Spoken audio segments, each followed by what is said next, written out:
create a new project. Input the name or number, or both. For target type, please review your target shape. If it is a statue with obvious geometry, select the first icon.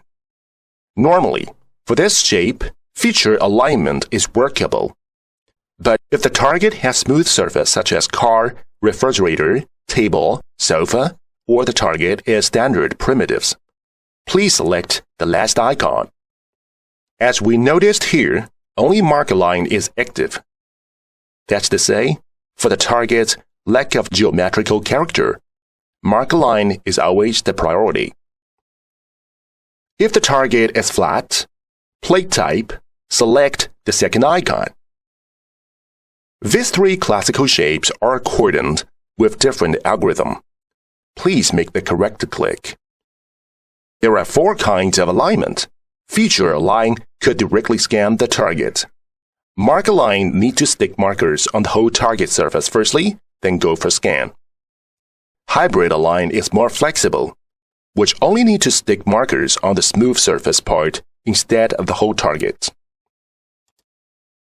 Regarding frame align, well, when your target is not larger than 1 meter, please ignore it.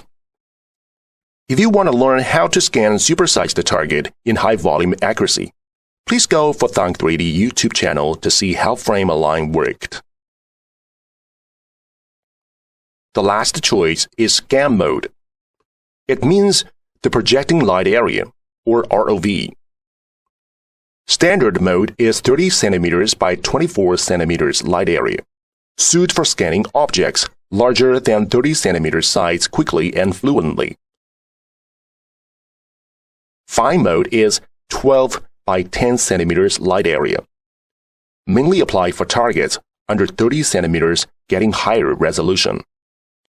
Take the first icon, feature align standard mode for example. Click the button to finish creating project. Then we enter test mode. Test mode helps us to find the best brightness. Under test mode, we could see the live scan display, but the scans will not be saved. Press the left and right arrow key to get the sharpest image, then forward. If we think testing mode is unnecessary, we could skip this step, or remove this step by settings. Now we are in the scanning interface.